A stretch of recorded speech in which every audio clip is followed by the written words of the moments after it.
महाराष्ट्र में बीजेपी गठबंधन में सब कुछ ठीक नहीं चल रहा है। आपस में ही भाजपा एकनाथ शिंदे और अजीत पवार पूरी तरीके से खुलकर अंदर खाने ही लड़ाई चल रही है। अंदर की खबर जो निकलकर सामने आ रही है मैं आपको बताऊंगा, लेकिन उससे पहले जिस तरीके से अमित शाह ने एकनाथ शिंदे को ठिकाने लगाने का ऐलान कर दिया है, उससे अब इन तीनों के बीच और बवाल होना लाजमी हो गया है। अमित शाह के इस ऐलान के बाद एकनाथ शिंदे एक अलग समीकरण बनाने की तैयारी में जुट चुके हैं। अमित शाह ने चुनाव से कुछ दिन पहले एकनाथ शिंदे को बड़ा झटका देने का काम किया है। अमित शाह ने साफ तौर पर यह कह दिया है कि अभी हम एकनाथ शिंदे के नेतृत्व में सरकार तो चला रहे हैं, लेकिन चुनाव के बाद हम बैठकर नेतृत्व तय करेंगे। यानी कि दोस्तों, अमित शाह ने एकनाथ शिंदे को अब ठिकाने लगाने का ऐलान कर ही दिया है। जिसका डर एकनाथ शिंदे को था, अब वही चुनाव से पहले उनके साथ हो चुका है। जिस प्रकार से शिवसेना को तोड़कर भाजपा के साथ एकनाथ शिंदे आए थे, अब भाजपा ने ही उनके साथ गेम करने का प्लान तैयार कर लिया है। क्या देवेंद्र फडणवीस के दबाव में अमित शाह आ चुके हैं कि जिस तरह से जब शिवसेना टूटी थी और अजीत पवार भी एनसीपी तोड़कर भाजपा के साथ आए थे, उस वक्त भी देवेंद्र फडणवीस किसी भी सूरत में डिप्टी सीएम पर मानने को तैयार नहीं हो रहे थे। वो कह रहे थे कि मुझे मुख्यमंत्री पद ही चाहिए, क्योंकि अभी तक वो महाराष्ट्र के मुख्यमंत्री बनते आए थे। लेकिन एकनाथ शिंदे ने दबाव डाला और चूंकि दोनों पार्टी तोड़कर आए थे तो किसी को मौका देना था, एकनाथ शिंदे को मुख्यमंत्री बनाया गया। लेकिन उस बीच ये खबर आ रही थी कि देवेंद्र फडणवीस पूरी तरीके से नाखुश हैं भाजपा हाईकमान के इस फैसले से। और अब राज्य में चुनाव है, जब गठबंधन की सरकार बनी थी, तोड़ जोड़ की सरकार बनी थी, अब उसका कार्यकाल खत्म होना है, अब नया चुनाव होना है। तो देवेंद्र फडणवीस ने पूरी तरीके से यह कह दिया है कि मुख्यमंत्री के अलावा कोई और पद पर मैं राजी नहीं होने वाला हूं।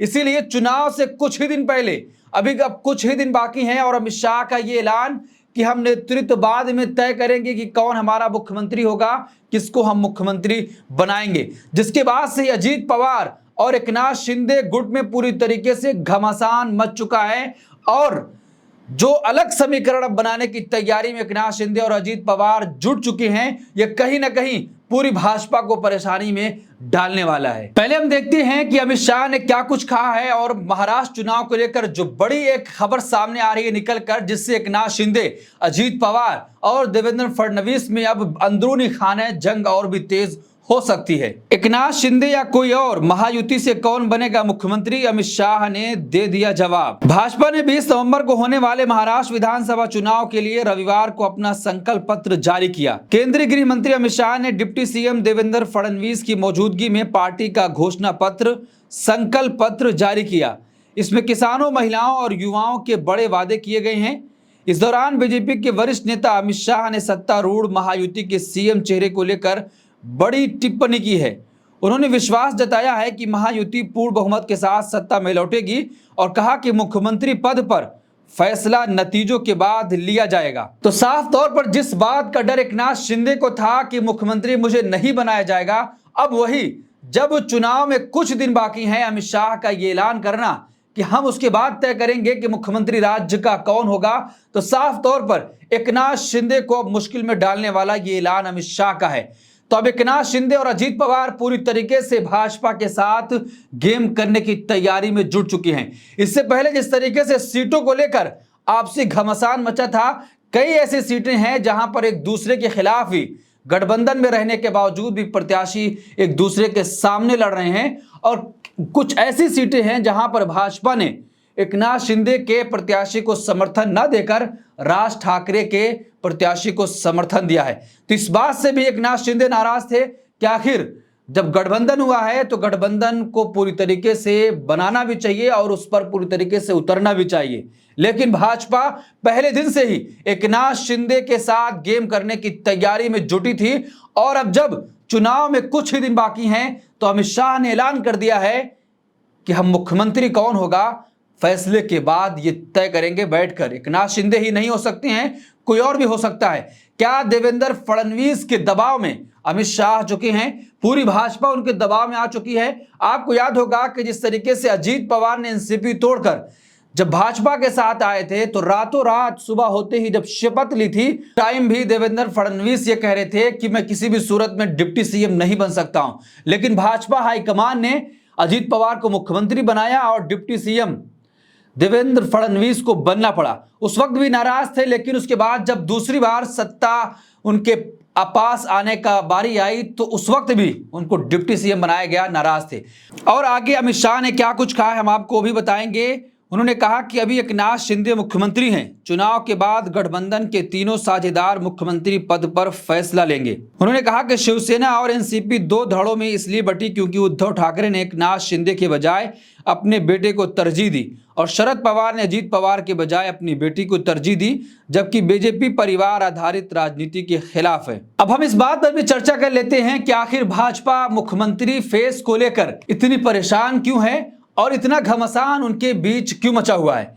दोस्तों, जिस तरीके से देवेंद्र फडणवीस वो भाजपा के मुख्यमंत्री थे, लेकिन जो दूसरी पार्टियों से टूट कर आए, जो विधायक लेकर आए, उनको मुख्यमंत्री महाराष्ट्र में बनाना पड़ा। तो ठीक उसी तरीके से जिस तरीके से बिहार में अभी कोई भी नेतृत्व भाजपा के पास नहीं है, तो उसको ये डर सता रहा है कि अगर एकनाथ शिंदे अजीत पवार को मुख्यमंत्री बनाया जाता है चुनाव के नतीजों के बाद, तो फिर वही संकट जो बिहार में भाजपा के साथ है महाराष्ट्र में भी पैदा हो सकता है। क्योंकि देवेंद्र फडणवीस अभी तक मुख्यमंत्री बनने आए हैं, लेकिन उनको जब डिप्टी सीएम बनाया जाएगा, फिर अगर वो नाराज हो गए तो फिर जिस तरीके से नेतृत्व खत्म हुआ बिहार में, अब महाराष्ट्र में भी उसको डर सता रहा है। जिसकी वजह से अमित शाह ने साफ तौर पर यह कह दिया है कि फैसला आने के बाद हम ये निर्णय लेंगे कि आखिर राज्य का मुख्यमंत्री कौन होगा।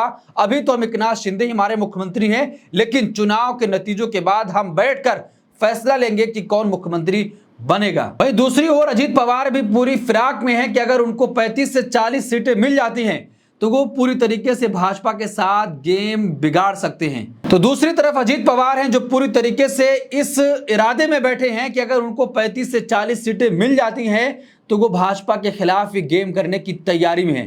क्योंकि जिस तरीके से योगी आदित्यनाथ महाराष्ट्र गए और एक नारा दिया कि बटेंगे तो कटेंगे, अजीत पवार ने साफ तौर पर पलटवार करते हुए कहा कि महाराष्ट्र की धरती पर यह सब नहीं चलेगा, ये उत्तर प्रदेश, बिहार और झारखंड में चलता होगा, लेकिन महाराष्ट्र में ऐसा नहीं होगा क्योंकि यहाँ सब मिलकर रहते हैं और ये छत्रपति शिवाजी महाराज की धरती है।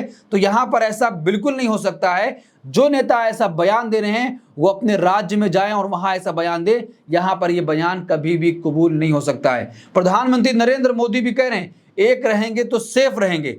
तो साफ तौर पर अजीत पवार ने दोनों नेताओं को सुना दिया है और यह कह दिया है और क्लियर मैसेज दे दिया है कि किसी भी सूरत में जो आप कहेंगे हम वो नहीं मान सकते हैं। तो दोस्तों, ये खबर बीच से निकल कर आ रही है कि अगर 35 से 40 सीटें अजीत पवार को मिल जाती हैं तो अजीत पवार पूरी तरीके से भाजपा के साथ गेम करने की तैयारी में, बस उनको मौका मिलना चाहिए।